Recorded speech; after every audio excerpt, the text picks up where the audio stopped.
ஏன் தைரியம் இருந்தால் லைவ் போடல நீங்க? இது வரைக்கும் உங்ககிட்ட நேர்மையான வெளிப்படை தன்மையான சட்டமன்றத்தை நடத்தக்கூடிய தைரியம் திமுக இது வரைக்கும் இருந்தது இல்லை.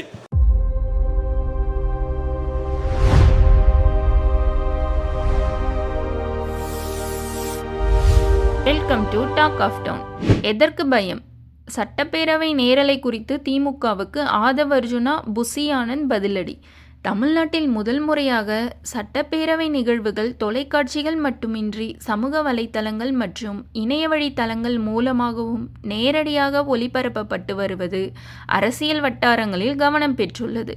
இதனை சுட்டிக்காட்டி பேசிய பொதுப்பணித்துறை அமைச்சர் ஆதவ் அர்ஜுனா, இதற்கு முன்பு திமுக ஆட்சியில் சட்டப்பேரவை நிகழ்வுகளை ஏன் இப்படி நேரலையில் ஒளிபரப்பவில்லை? இப்பொழுது உங்களுக்கு என்ன பயம்?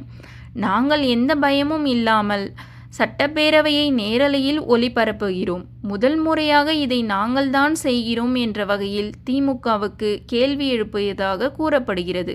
மேலும் சட்டப்பேரவை நடவடிக்கைகள் மக்களுக்கு திறந்த வெளியில் நேரடியாக கொண்டு செல்லப்படுவதன் மூலம் அரசு நிர்வாகத்தில் வெளிப்படைத்தன்மை அதிகரிக்கும் என்றும் அவர் குறிப்பிட்டதாக தெரிவிக்கப்படுகிறது. இதனிடையே இதை விவகாரம் தொடர்பாக நீர்வளத்துறை அமைச்சர் புசி ஆனந்த் தனது தொகுதியில் நடைபெற்ற ஒரு சம்பவத்தை சட்டப்பேரவையில் பகிர்ந்து கொண்டார். நேற்று என்னுடைய தொகுதிக்கு சென்றிருந்த போது சுமார் 70 வயதான ஒருவர் என்னிடம் பேசினார். முன்பு நாங்கள் சீரியல்களை தான் பார்த்து கொண்டிருந்தோம், இப்போது சட்டப்பேரவை நிகழ்வுகளை நேரலையில் பார்க்கிறோம் என்று அவர் தெரிவித்தார் என்ற வகையில் புசி ஆனந்த் குறிப்பிட்டதாக கூறப்படுகிறது. மேலும் எங்கள் பிள்ளை ஆட்சியில் இருக்கிறார் என்ற நம்பிக்கை எங்களுக்கு இருக்கிறது. அதனால் சட்டப்பேரவை நேரலையை பார்க்கும் பொழுது எங்களுக்கு எந்த பயமும் இல்லை என்று அந்த முதியவர் தெரிவித்ததாகவும் அவர் கூறினார். தனது மனைவி மற்றும் பேத்தியும் சட்டப்பேரவை நிகழ்வுகளை முழுமையாக நேரலையில் பார்க்க வேண்டும் என்று விரும்புவதாகவும் அந்த முதியவர் தெரிவித்ததாக புசி ஆனந்த் பகிர்ந்து கொண்டார்.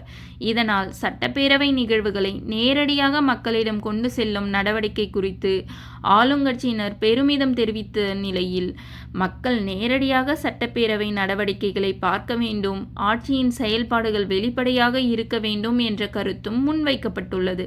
சட்டப்பேரவை நேரலையை பார்த்து மக்கள் பயப்படவில்லை, மாறாக தங்கள் ஆட்சி எப்படி செயல்படுகிறது என்பதை நேரடியாக பார்க்கும் வாய்ப்பு கிடைத்திருக்கிறது என்ற கருத்தை முன்னிறுத்தி ஆளுங்கட்சி அமைச்சர்கள் பேசியிருப்பது கவனம் பெற்றுள்ளது. இந்த வீடியோவை பற்றி நீங்கள் என்ன நினைக்கிறீங்கன்னு கமெண்ட் பண்ணுங்கள், லைக் பண்ணுங்கள், ஷேர் பண்ணுங்கள், சப்ஸ்கிரைப் பண்ணுங்கள்.